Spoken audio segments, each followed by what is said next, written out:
Menurut hadis Bukhari Muslim dari Abi Hurairah, masa tenggang waktu antara kematian total pada tiupan sangkakala pertama dengan proses kebangkitan pada tiupan sangkakala kedua 40 lamanya.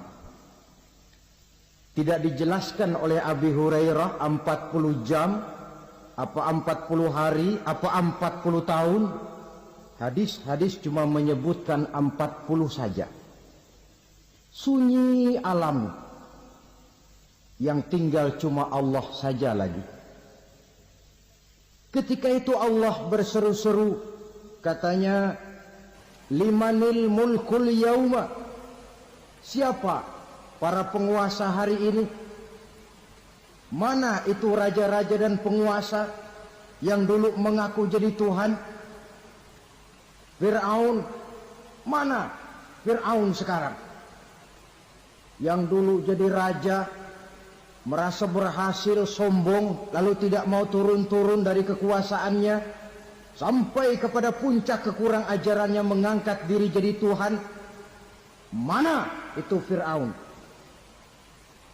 Namrus, mana sekarang Namrus? La ilaha illa ana, ternyata tidak ada Tuhan lain selain daripada aku, kata Allah. Proses kemudian, saudara-saudara, turunlah hujan dari langit. 40 lamanya hujan itu. Tidak jelas juga 40 jam atau 40 hari. Setelah air turun membasahi, datanglah tiupan sangkakala yang kedua. Semua yang bernama mati bangkit dari kuburnya masing-masing. Ini yang disebut Yaumul Ba'thi, hari kebangkitan. Allahu Akbar. Pada saat kita bangkit dari kubur kita masing-masing, kumpul di padang mahsyar namanya. Bayangin aja, saya sendiri nggak sanggup bayangin. Manusia sejak zaman Adam sampai zaman kiamat kumpul bareng di tempat sama. Berapa banyaknya itu?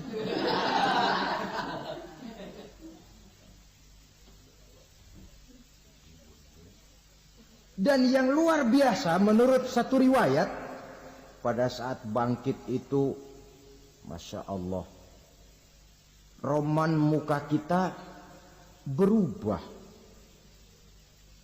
disesuaikan dengan amalan kita waktu di dunia ini. Barang siapa yang waktu di dunia amalannya itu amalan tikus, di akhirat nanti dia bangkit dari kubur, mukanya seperti muka tikus. Gagah betul badannya, tapi mukanya seperti tikus. Kenapa? Amalannya waktu di dunia seperti amalan tikus. Apa amalan tikus itu? Suka ngegeragoti barang yang sudah disimpan rapi-rapi. Orang sudah simpan uang rapi-rapi, simpan perhiasan rapi-rapi, digeragoti oleh tikus. Maling-maling, pencoleng-pencoleng, koruptor-koruptor, itu nanti di akhirat nanti kita lihat mukanya seperti muka tikus. Oh, ini waktu di dunia suka nyolong, mukanya seperti muka tikus. Barang siapa yang waktu di dunia ini amalannya itu amalan macan, dia akan bangkit nanti mukanya seperti muka macan. Apa amalan macan? Macan itu amalannya menang-menangan. Orang yang mau menang saja, nggak mau mengalah. Coba lihat di hutan. Kenal hutan nggak? Nah. Di hutan, raja hutan di mana-mana pasti macan. Betul kan? Betul. Padahal hutan belum pernah bikin pemilihan umum. Tapi macan tidak peduli ada pemilihan umum apa tidak, pokok saya raja. Sebab apa? Macan jadi raja itu bukan karena benar, tapi karena kuat jadi raja. Setelah dia jadi raja, rakyat hutan yang mesti dilindungi malah dimakan oleh raja macan. Kambing rakyat hutan dimakan oleh macan. Ayam rakyat hutan dimakan oleh macan. Apabila datang kematian menimpa seseorang, datanglah kiamat baginya. Itu yang disebut dengan kiamat kecil. Hakikatnya mati adalah perpindahan dari kehidupan di dunia ini menuju kehidupan di alam barzakh. Menunggu kita di alam barzakh sampai datangnya saat kiamat. Entah 10 tahun, entah 100 tahun, entah 1000 tahun, hanya Allah saja yang maha tahu. Adapun orang-orang beriman yang melakukan amal kebajikan dalam kehidupan di dunia ini, masa penantian yang lama di alam barzakh buat mereka sebentar saja. Tetapi bagi orang-orang kafir yang ingkar, yang tidak beriman kepada Allah, yang hidup di dunia cuma menumpuk-numpuk dosa, tentu penantian di alam barzakh akan merupakan waktu yang sangat lama. Bukankah dalam kehidupan kita waktu itu memang relatif? Contoh misalnya, bagi pemuda-pemudi yang sedang duduk asyik memadu cinta, waktu 4-5 jam saja rasanya cuma 4-5 menit. Tenggelam oleh keasikan. Tapi buat orang yang berbaring di rumah sakit, meratap di balik-balik apa itu tembok derita kata lagu, di balik dinding-dinding penjara, sehari bagai seminggu, seminggu rasa sebulan, sebulan boleh jadi rasa setahun. Penantian yang sangat lama. Kapan kiamat itu akan datang? Ini rahasia Allah. Jangankan kita yang orang awam, baginda Nabi sendiri tidak diberitahu oleh Allah kapan kiamat itu akan terjadi. Tetapi sungguh pun demikian, banyak hadis-hadis yang menjelaskan ciri atau tanda-tanda datangnya kiamat. Nah, kalau sudah bicara soal tanda, tanda kiamat itu ada 2. Pertama yang disebut alamatus sughra, tanda-tanda kecil. Ini waktunya masih ada tenggang.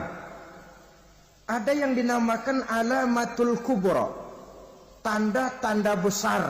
Artinya kiamat sudah diambang pintu. Apa tanda-tanda kecil dari datangnya hari kiamat itu? Misalnya kata Nabi, apabila ilmu sudah diangkat oleh Allah.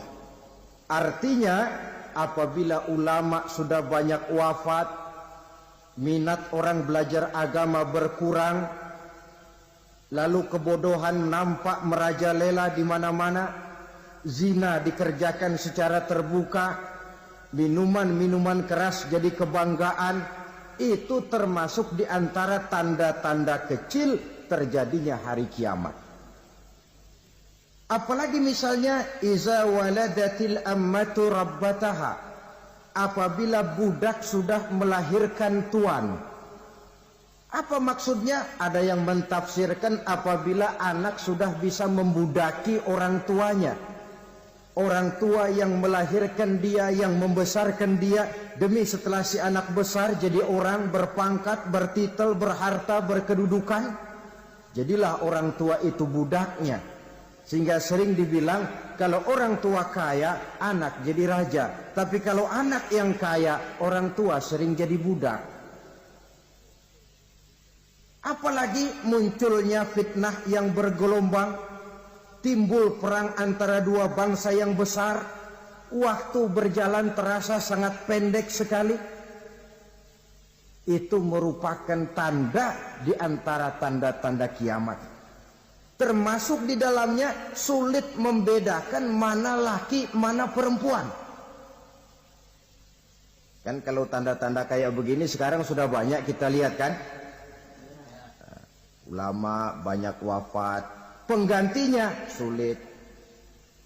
Zina dikerjakan berterang-terangan, minuman keras jadi kebanggaan, banyak anak membudaki orang tuanya, sulit membedakan mana laki mana perempuan. Kadang-kadang dari belakang kita lihat perempuan bener, begitu kita colek nengok jenggotan.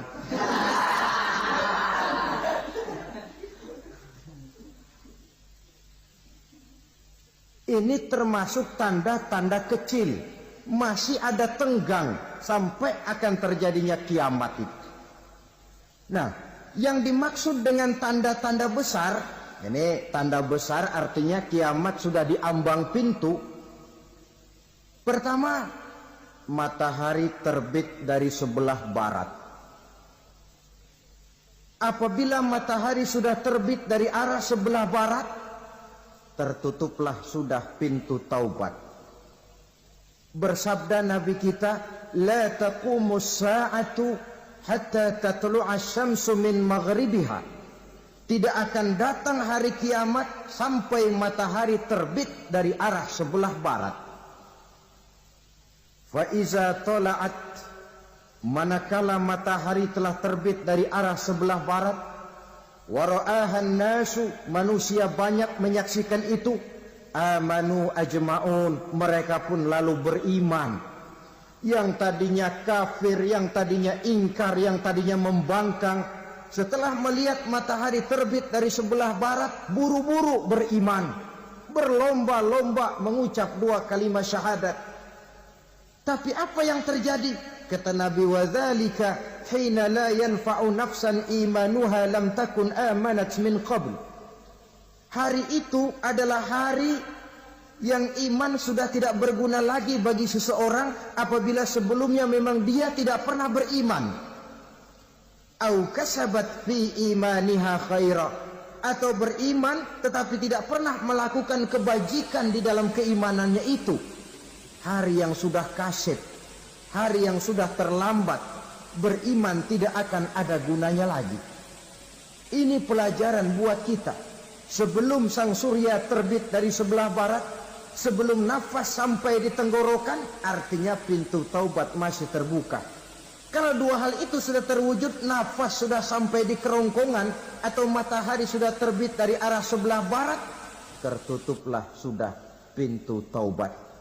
Tak ada lagi gunanya pangkat, jabatan, harta, bahkan beriman pun dalam suasana macam itu. Too late, kata orang Kulon. Sudah terlambat. Matahari terbit dari arah sebelah barat. Itu tanda besar, artinya kiamat sudah di ambang pintu. Lalu apalagi tanda besar? Munculnya Dajjal. Dajjal artinya pendusta-pendusta yang menyesatkan manusia. Ada dua macam Dajjal, saudara. Ada Dajjal kecil. Ini Dajjal kelas teri. Kalau ini sejak zaman Rasulullah sudah ada itu. Tiap zaman ada. Di zaman Rasulullah misalnya ada yang bernama Aswad al-Unsi dari Yaman. Ada yang namanya Musailamah al-Kazzab dari Yamama. Ada yang namanya Ibnu Sayyad dari Madinah. Ini Dajjal-Dajjal di zaman Rasul. Musailamatul Kazzab memproklamirkan diri jadi nabi dia. Di zaman Rasul masih hidup. Ini Dajjal zaman Nabi. Di zaman sahabat muncul Dajjal-Dajjal. Di zaman kita sekarang ini, dajjal-dajjal pun gentayangan. Dajjal-dajjal kelas teri.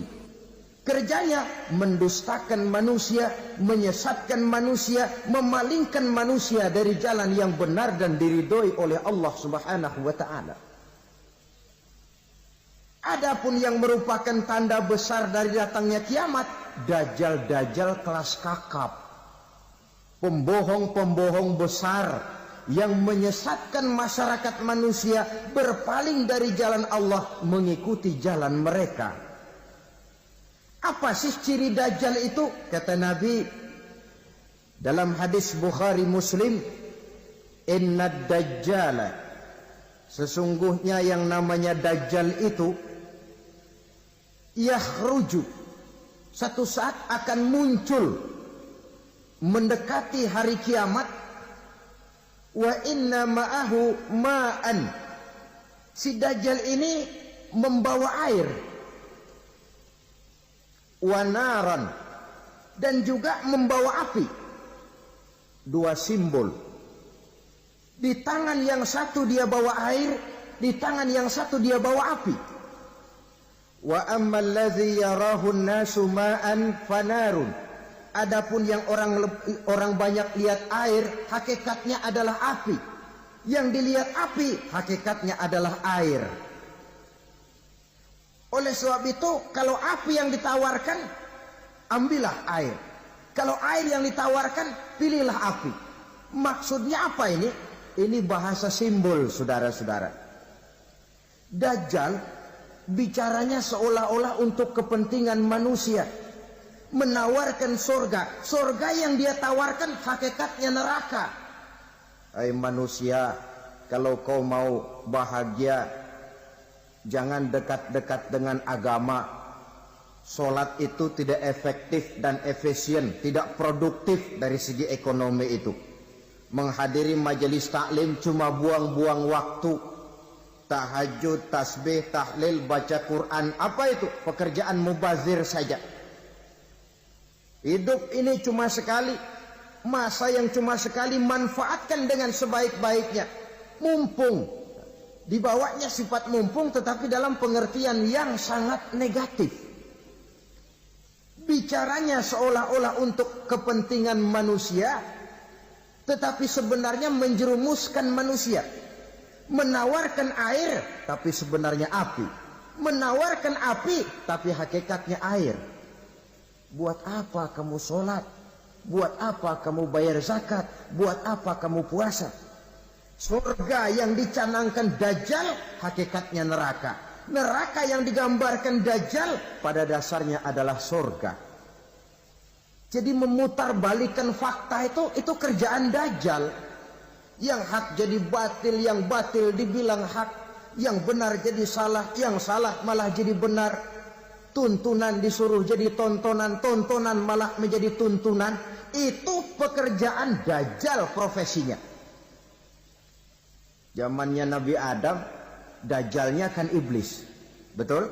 Betul. Apa sih gang kerayuan iblis itu? Allah setelah menciptakan Nabi Adam kan bilang, Adam, kau dan istrimu Hawa tinggal di surga ini. Seluruh fasilitas yang ada di surga persilahkan kau nikmati. Satu yang tidak boleh, jangan coba-coba dekati pohon khuldi. Dekat saja jangan, apalagi sampai memetiknya.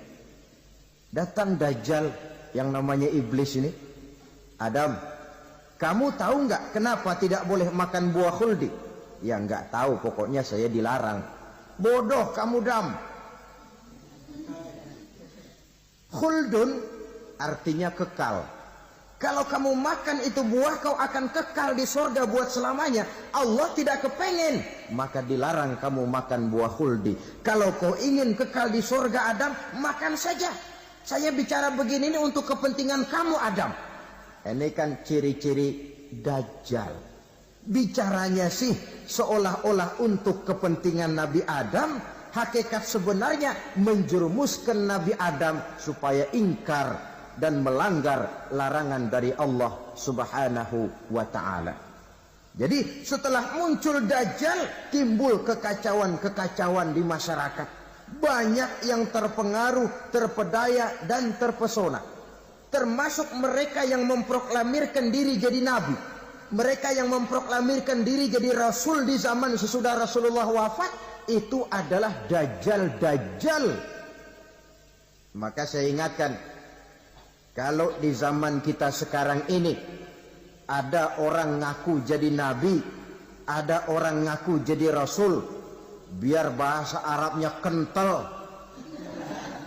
Quran hafal, hadis ribuan hadis hafal, biar pakai serban sampai menyengser ke tanah, bahasa Arabnya fasih, tapi dia mengaku jadi nabi, jadi rasul, kita umat Islam wajib tidak percaya. Wajib untuk tidak percaya. Itulah dajjal-dajjal zaman kita sekarang ini. Tidak mustahil mereka datang mempengaruhi orang-orang awam supaya berpaling dari Rasulullah, mengikuti mereka.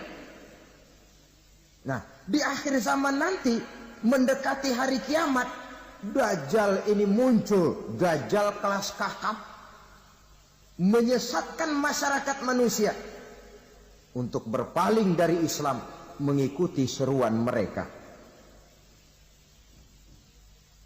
Apalagi di antara datangnya kiamat itu, tanda yang besar itu, turunnya Nabiullah Isa Al-Masih, putra Maryam. Menurut berbagai hadis yang sahih, Nabi Isa Al-Masih nanti akan turun lagi.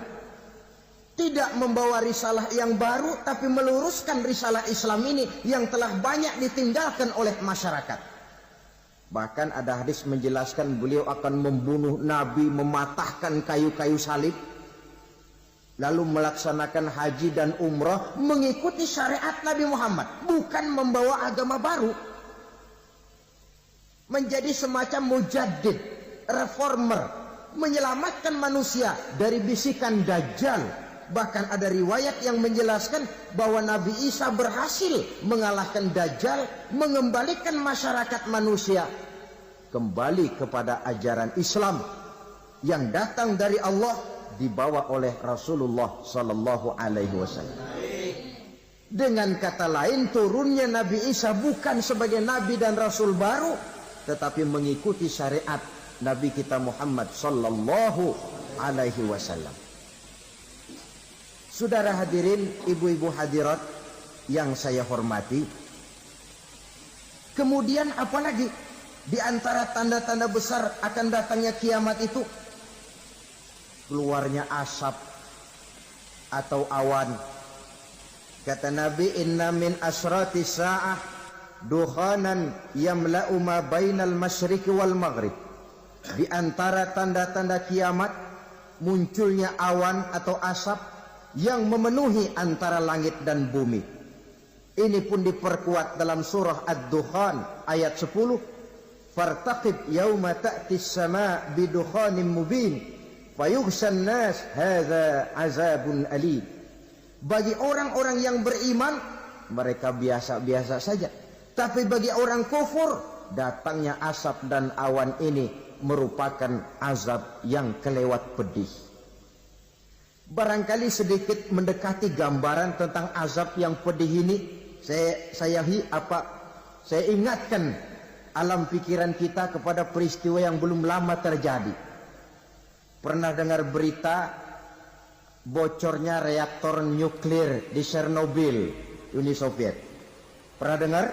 Nah.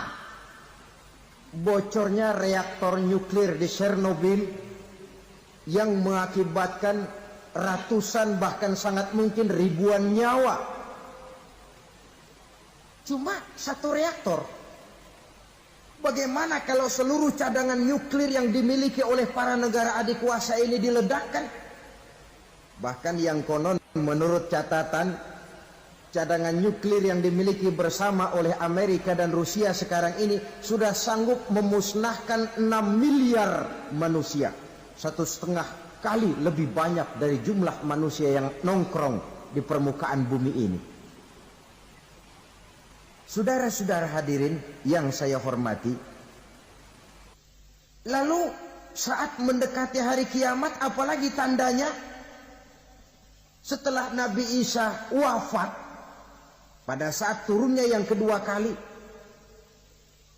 lalu Allah meniupkan angin sejuk, semua orang-orang beriman, orang-orang baik wafat, sehingga penghuni bumi ini cuma tinggal lagi terdiri dari orang-orang kafir. Tidak ada lagi di bumi ini yang bisa mengucapkan Allah. Sehingga dalam hadis qudsi itu ada keterangan, innallaha azza wa jalla yaqulu li Israfil. Allah pernah pesan kepada malaikat Israfil.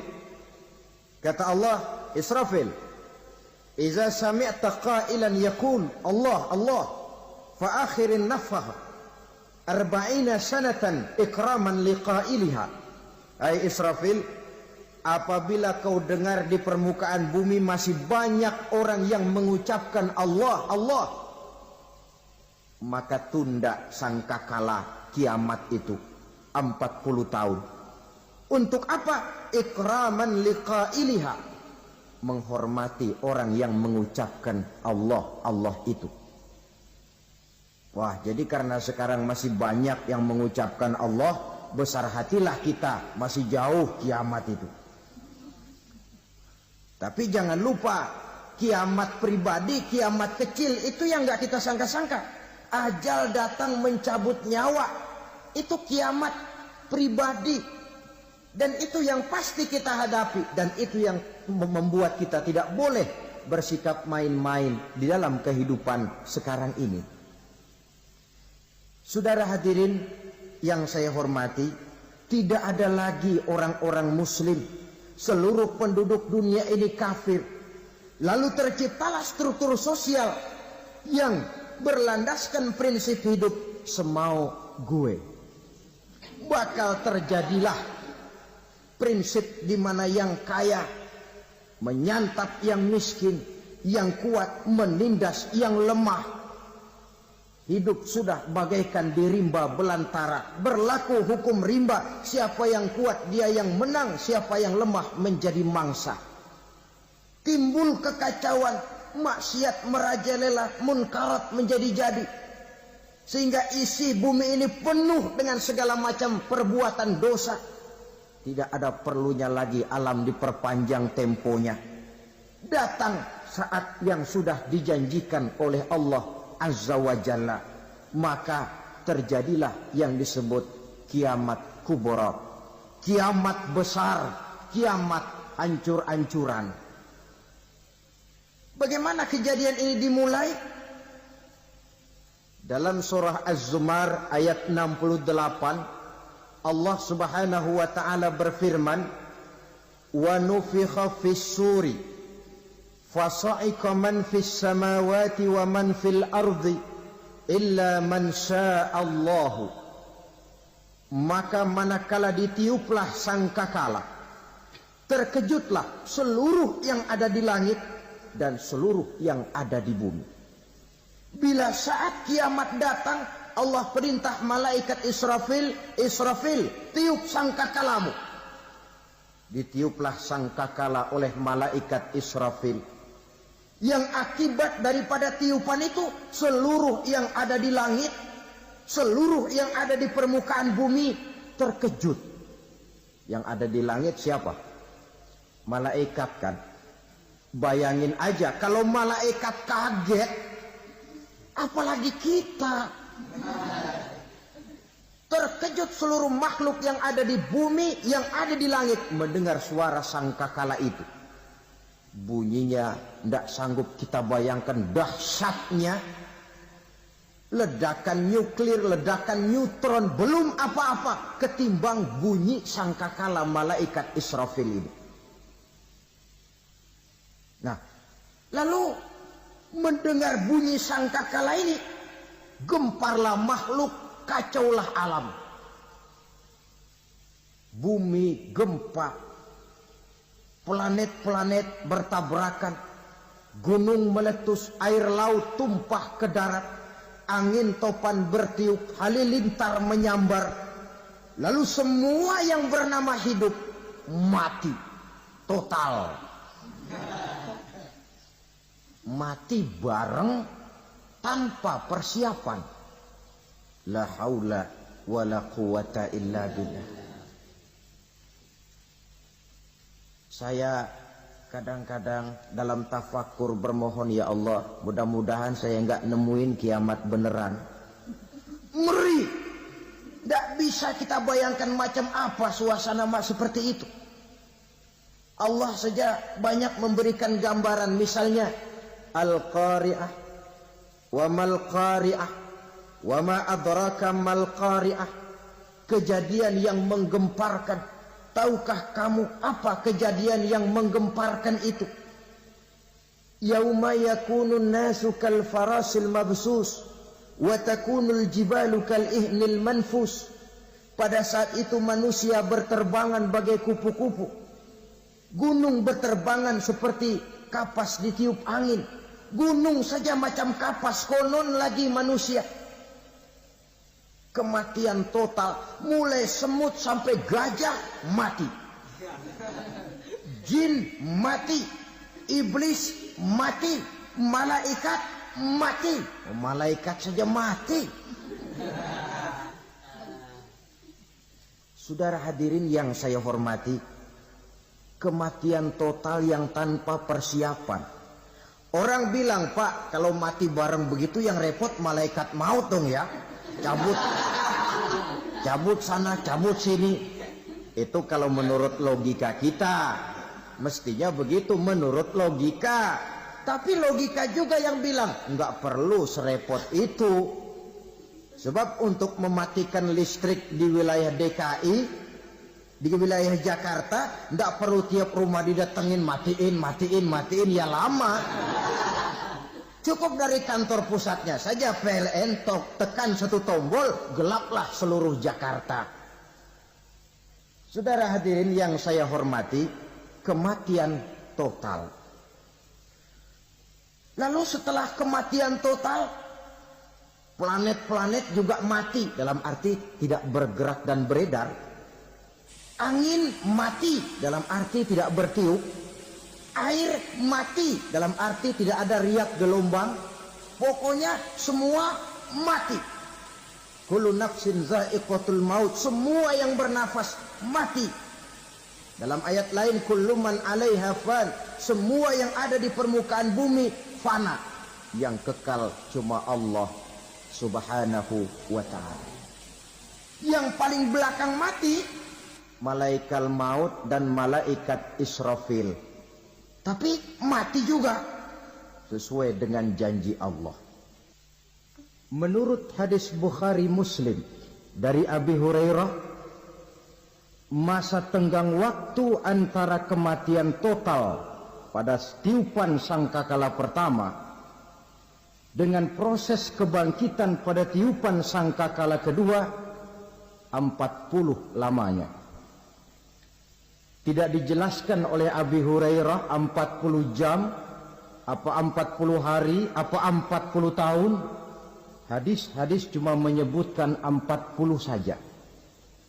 Sunyi alam, yang tinggal cuma Allah saja lagi. Ketika itu Allah berseru-seru, katanya, limanil mulkul yauma. Siapa para penguasa hari ini?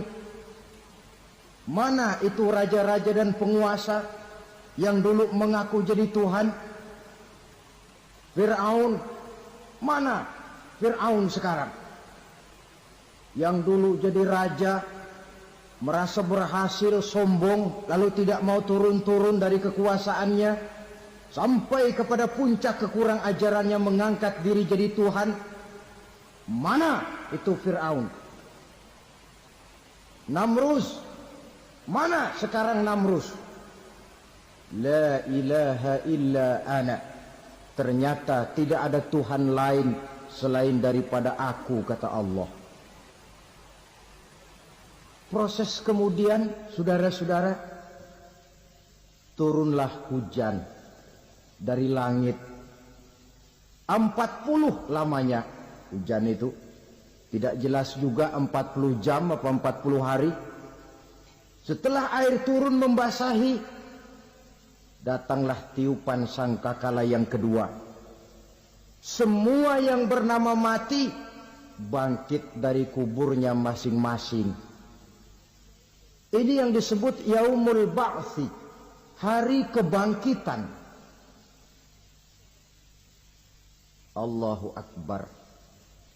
Pada saat kita bangkit dari kubur kita masing-masing, kumpul di padang mahsyar namanya.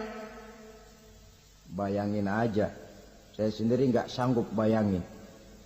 Manusia sejak zaman Adam sampai zaman kiamat kumpul bareng di tempat sama. Berapa banyaknya itu?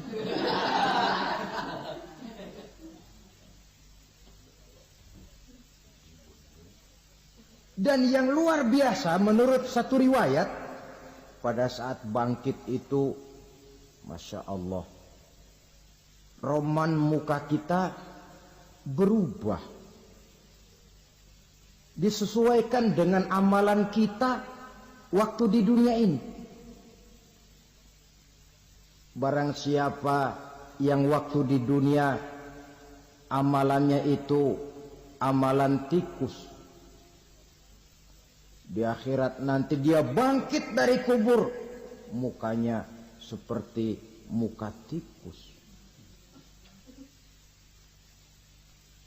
Gagah betul badannya, tapi mukanya seperti tikus. Kenapa? Amalannya waktu di dunia seperti amalan tikus. Apa amalan tikus itu? Suka ngegeragoti barang yang sudah disimpan rapi-rapi. Orang sudah simpan uang rapi-rapi, simpan perhiasan rapi-rapi, digeragoti oleh tikus. Maling-maling, pencoleng-pencoleng, koruptor-koruptor, itu nanti di akhirat nanti kita lihat mukanya seperti muka tikus. Oh ini waktu di dunia suka nyolong, mukanya seperti muka tikus. Barang siapa yang waktu di dunia ini amalannya itu amalan macan, dia akan bangkit nanti mukanya seperti muka macan. Apa amalan macan? Macan itu amalannya menang-menangan. Orang yang mau menang saja nggak mau mengalah. Coba lihat di hutan, kenal hutan nggak? Di hutan, raja hutan di mana-mana pasti macan. Betul kan? Betul. Padahal hutan belum pernah bikin pemilihan umum. Tapi macan tidak peduli ada pemilihan umum apa tidak, pokok saya raja. Sebab apa? Macan jadi raja itu bukan karena benar, tapi karena kuat jadi raja. Setelah dia jadi raja, rakyat hutan yang mesti dilindungi malah dimakan oleh raja macan. Kambing rakyat hutan dimakan oleh macan. Ayam rakyat hutan dimakan oleh macan. Itu nanti kita lihat di akhirat itu mukanya seperti muka macan, gagah betul. Lalu barang siapa yang di dunia ini amalannya itu seperti amalan anjing, nanti dia punya muka seperti muka anjing. Apa amalan anjing? Pertama, anjing itu kalau disuruh jaga rumah, dia tidak bisa membedakan mana maling, mana tamu. Biar yang datang maling, kalau bawa tulang, anjing kalem. Yang kedua, anjing itu akan setia kepada siapa saja yang memberinya roti. Siapa yang memberinya roti, itulah majikannya. Apa kata majikannya pasti dia laksanakan. Soal benar atau salah dia tidak peduli. Setelah anjing dapat roti, dia tidak punya pilihan lain kecuali bilang, abdi mah kumaha juragan wae ayeuna mah.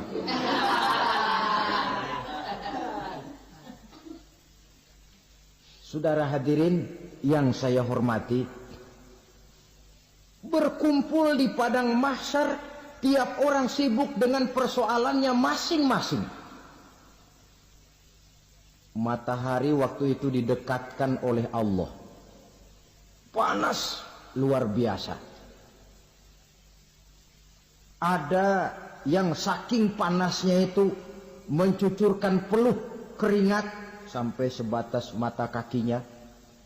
Ada yang keringatnya sampai sedengkulnya. Ada yang keringatnya sampai sepusatnya. Ada yang keringatnya mengalir sampai sebahunya. Ada yang kelelap oleh keringatnya sendiri, sementara orang di sampingnya enggak apa-apa. Bergantung lagi amalan dia waktu di dunia ini. Saudara-saudara, sebagian orang dalam kepanikan padang mahsyar berombong-rombong datang mereka menghadap Nabi Adam.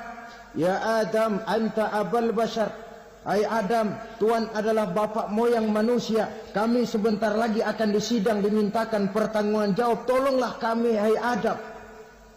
Kata Nabi Adam, jangankan nolongin sampean, saya sendiri tanggung jawab di hadapan Allah ketika dulu tidak boleh makan khuldi, saya serobot.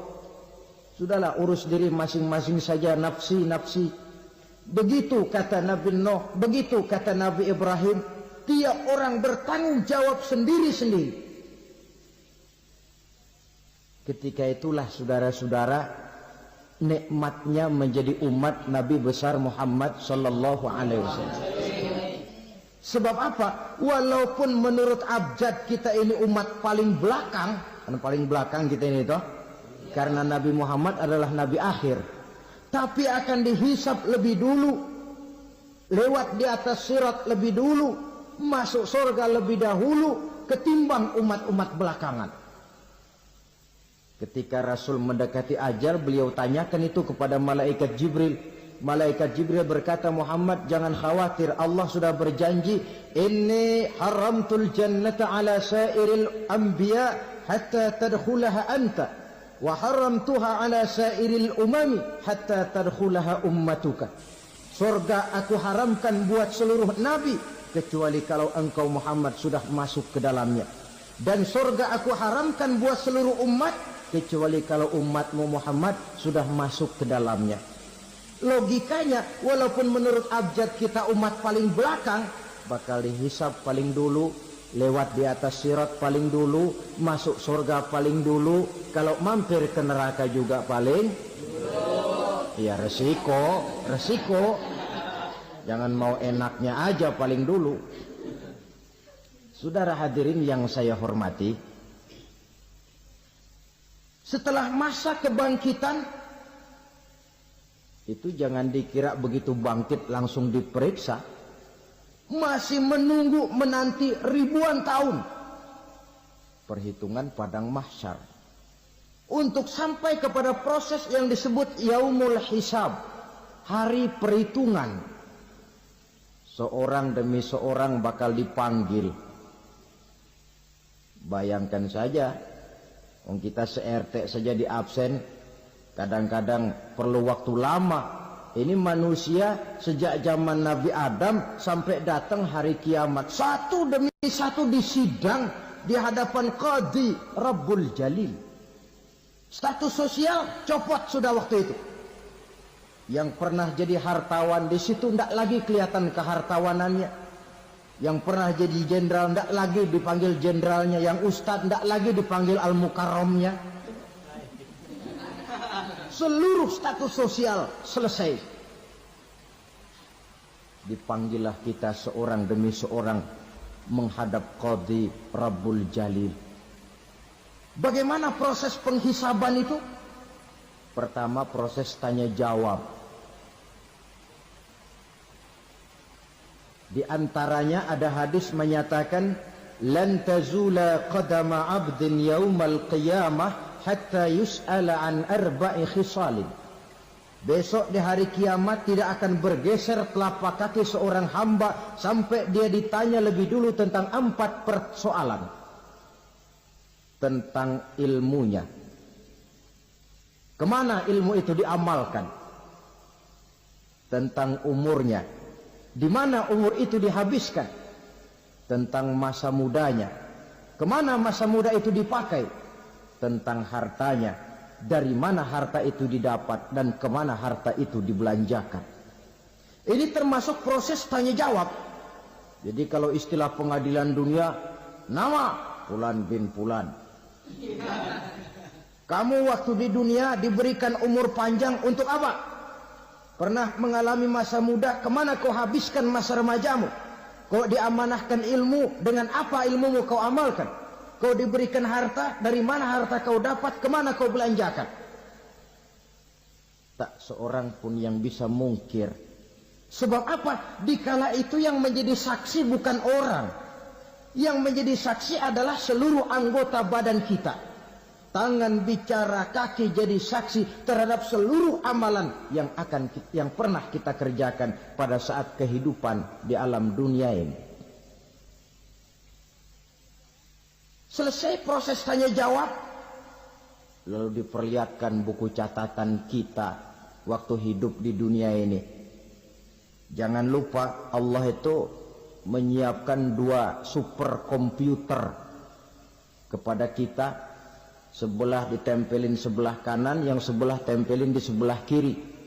Komputer itu namanya Raqib dan Atid. 2 malaikat yang apabila baik kita lakukan, refleks saja akan menulis kebajikan kita. Jahat kita kerjakan akan tertulis. Catatan itu nanti diperlihatkan kepada kita. Waduh, alangkah malunya pada saat diperlihatkan catatan kita, buku rapot kita merah melulu. Barangkali diperiksa sambil diomelin, brengsek lo. Buku merah melulu begini bagaimana waktu hidup di dunia?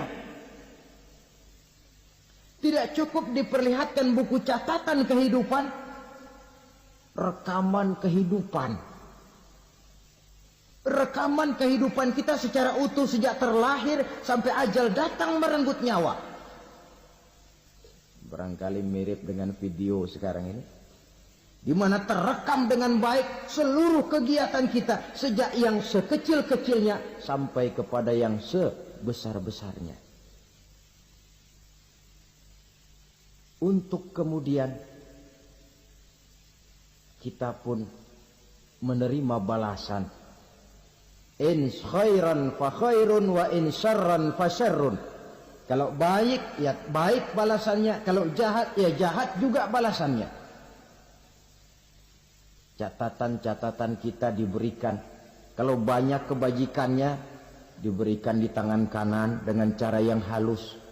Kalau banyak kejahatannya diberikan dari sebelah kiri atau dilempar dari belakang. Itulah sebabnya sejak di dunia ini kita sudah mohon kepada Allah. Ketika berwudu membasuh tangan kanan, apa kita bilang? Allahumma a'tini kitabi biyamini wa hasibni hisaban yasira. Ya Allah, berikan saya kitab di tangan kanan, dan kalau saya memang perlu dihisap, hisaplah saya yang seringan-ringannya. Tangan kiri berlindung kita kepada Allah. Jangan sampai diberikan kitab di tangan kiri atau dari arah sebelah belakang. Wa a'udzubika an tu'tiya kitabi bishimali aw min wara'i zuhri, dari arah sebelah belakang. Na'udzubillah min dzalik.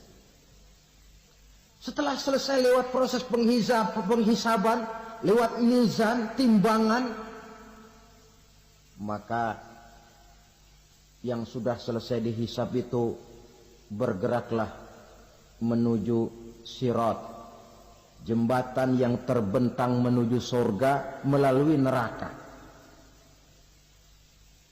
Saudara-saudara, panjangnya perjalanan sirat itu memakan waktu ratusan tahun. Tetapi orang yang lewat di atas sirat pun macam-macam, bergantung amalannya ketika di dunia ini. Ada yang lewat di atas sirat itu kalbarkil khatib, seperti kilat yang menyambar, lep, sudah sampai dia di surga. Cepat bukan main. Ada yang lewat di atas sirat itu seperti orang lari-lari. Ada yang lewat di atas sirat itu seperti orang jalan biasa.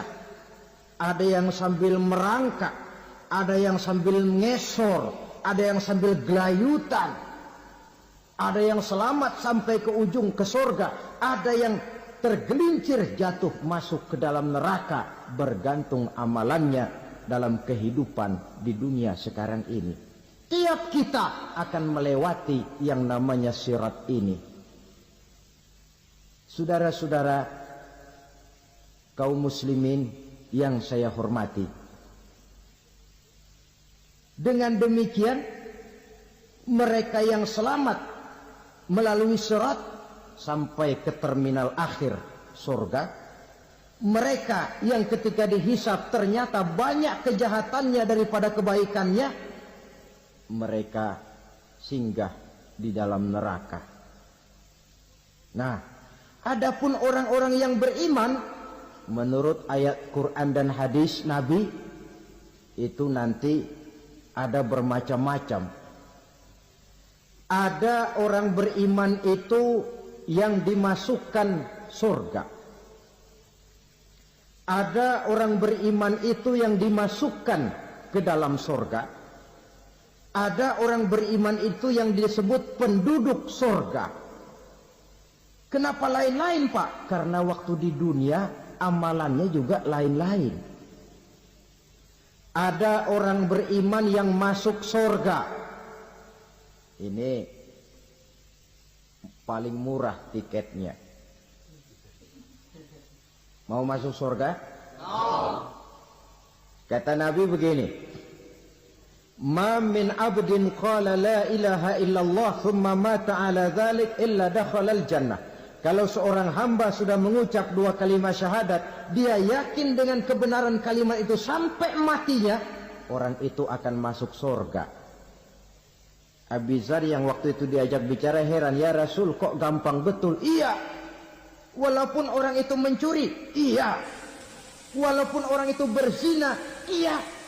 Biar dia mencuri, biar dia berzina, kalau dia sudah mengucap dua kalimat syahadat, dia yakin dengan kebenaran kalimat itu sampai matinya, itu orang akan masuk surga. Jadi masuk surga cukup dua kalimat syahadat, yakin sampai mati, masuk surga. Itu perkara masuk. Tapi kalau pertanyaannya diterusin, masuknya kapan, Pak? Nah, ini lain lagi urusannya. Sebab ada yang masuknya itu langsung, ada yang mampir dulu. Di sana tempat cuma dua, kalau tidak surga, neraka. Mau ke surga tapi mampir dulu, yang mampirnya jelas di neraka. Kenapa? Dalam hadis qudsi ada riwayat, nanti itu di akhirat, setelah Allah selesai mengatur penduduk surga masuk surga, yang neraka masuk neraka, Allah berkata kepada malaikat Malik, malaikat Malik, labaik ya Allah, itu bajingan-bajingan tengik, manusia-manusia durjana yang waktu di dunia tidak mau sujud, jauh dari ulama, gemar melakukan yang munkarat dan maksiat, hidup di tengah masyarakat selalu jadi bibit keonaran, kufur, sudah masuk neraka semua. Sudah ya Allah. Nah, kalau sudah, coba sekarang kamu masuk, Malik. Saya, iya, masuk neraka. Mau apa ya Allah? Kata Allah, akhriju minan nar man kana fi qalbihi misqala habatin min khardalin min iman. Kau masuk neraka, cari di dalam neraka orang-orang yang ada imannya walaupun kecil sebesar biji zarah, angkat mereka keluar. Masuk malaikat Malik ke neraka, cari orang yang ada imannya, korek-korek. Ya repot, udah pada gosong. Yang ada imannya diangkat ke atas, yang ada imannya diangkat ke atas, lalu dimandikan di Nahrul Hayat, namanya sungai kehidupan di akhirat nanti. Cakep lagi rupanya, bersih lagi wajahnya, apel di hadapan Allah. Kata Allah, bagaimana mas? Kapok nggak sampean? Kapok ya Allah. Nah, kalau kapok, idhab fadkhulil jannah, pergi masuk surga sana. Berangkat mereka ke surga. ketemu sama temen-temennya yang udah sampai lebih dulu, yang nggak pakai mampir lagi. Terjadi dialog, kata teman-temannya yang udah pada nyampe duluan, Mas, iya, emang baru sampai? Saya baru sampai. Memang mampir di mana dulu, Mas? Kita sudah lama sampai di surga. Saudara buka surah Al-Muddatsir ayat 34-35. Ma salakakum fis saqar? Kenapa kamu mampir di neraka Saqar? Qalu lam naku minal musallin. Mereka menjawab, kami mampir di neraka Saqar, Mas, gara-gara dulunya kami waktu di dunia ndak pernah sholat. Ndak pernah sholat? Ndak pernah. Kan rumahnya dekat masjid, cuma dekat doang, Mas. Sholat mah enggak saya. Enggak pernah ngasih makan fakir miskin, enggak pernah hadir di majelis taklim, pendeknya enggak pernah melakukan kebajikan, maka saya pun mampir di neraka Saqar. Untung betul saya punya iman, Mas, sedikit. Waktu hidup di dunia dulu saya pernah mengucap 2 kalimat syahadat, sekali-kalinya waktu mau kawin. Masya Allah. Untung saja kawin, kalau nggak kawin polos.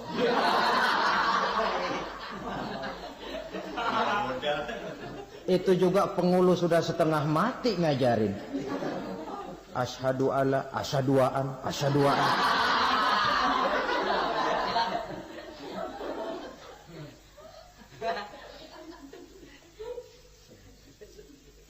Ini namanya masuk surga, ada mampir dulu.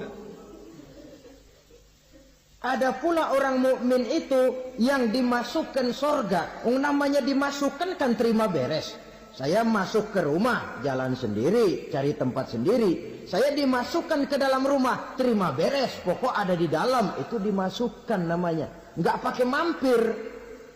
Tapi tentu tiketnya lebih mahal ketimbang yang pertama tadi. Apa kata Allah? Innal ladzina amanu wa amilus salihat la ukaffiranna anhum sayyi'atihim wa la udkhilannahum jannah. Sesungguhnya orang-orang yang beriman kemudian beramal soleh, kami hapuskan segala dosa dan kesalahannya, kami masukkan mereka ke dalam surga. Lihat ayatnya, Allah yang memasukkan, kita yang dimasukkan. Tidak pakai transit, tidak usah mampir. Cuma tidak cukup syahadat, tidak cukup amanu, tapi diiringi dengan wa'amilus salih. Iman, amal. Tidak cukup syahadat, lalu dibuktikan dia sholat, dia zakat, puasa, lalu dia melakukan berbagai macam kebajikan. Ini yang menyebabkan dia tidak pakai mampir di tempat yang bernama Saqar. Lalu ada pula orang mukmin itu yang disebut penduduk surga. Wah, ini sudah VIP ini. Ashabul jannah, penduduk surga. Siapa mereka? Kata Allah, innal ladzina amanu summa istaqamu fala khaufun 'alaihim wala hum yahzanun ulaika ashabul jannah hum fiha khalidun. Sesungguhnya orang-orang yang beriman lalu istiqamah, tetap dalam melaksanakan perintah Allah, tidak goyah, tidak labil tapi stabil, istiqamah, mereka tidak takut dan tidak bersedih hati. Merekalah penduduk surga. Iman, istiqamah. Tidak punya duit, sembahyang. Banyak duit, sembahyang. Miskin, sembahyang. Kaya, tetap sembahyang. Istiqamah. Kadang orang kalau susah rajin ke masjid, banyak duitnya ngelihat masjid melengos. Itu yang dibilang waktu miskin hamba Allah, setelah kaya jadi hamba harta. Bergeser, tidak ada nilai istiqomahnya. Saudara-saudara, dengan begitu penduduk neraka itu dua. Ada penduduk permanen, ada penduduk yang semi permanen. Yang semi permanen orang-orang beriman yang mempunyai dosa besar. Mereka masuk ke neraka untuk menerima azab sesuai dengan dosanya. Bila selesai masa azab itu, mereka akan diangkat untuk ditempatkan kembali ke dalam surganya Allah Subhanahu wa ta'ala. Nah, dikala itulah saudara-saudara, ada yang disebut syafaat dari Rasulullah sallallahu alaihi wasallam. Tapi tentu jangan lupa, syafaat ini ibarat kain menambal dia. Kita punya kain bolong-bolong sedikit, syafaat yang menambal. Solat kita ada kurang dikit, sedekah kita ada campur riak dikit, amalan kita ada tidak karena Allah dikit, kita berharap syafaat. Jadi biarlah kain masih bolong-bolong, yang penting punya kain. Tapi kalau kainnya tidak ada, yang ditambal apanya? Solat tidak, puasa tidak, zakat tidak, berharap syafaat saja. Ya, terlalu berlebihan itu. Saudara hadirin yang saya hormati, apabila selesai proses penghisaban, proses penghitungan, maka dikala itulah manusia terbagi dalam dua kelompok besar. Fariqun fil jannah wa fariqun fis sa'ir. Sekelompok orang-orang beruntung yang masuk ke dalam surga, dan sekelompok lagi masuk ke dalam neraka. Akan memakan waktu untuk menceritakan sifat surga dan neraka, tapi insya Allah pada kesempatan pertemuan lain saya sampaikan. Namun sebagai gambaran umum cukuplah saya sampaikan sebuah hadis qudsi. Allah jelaskan, a'dadtu li'ibadiyas salihin ma la aynun ra'at wa la uzunun sami'at wa la khatara fi qalbil bashar.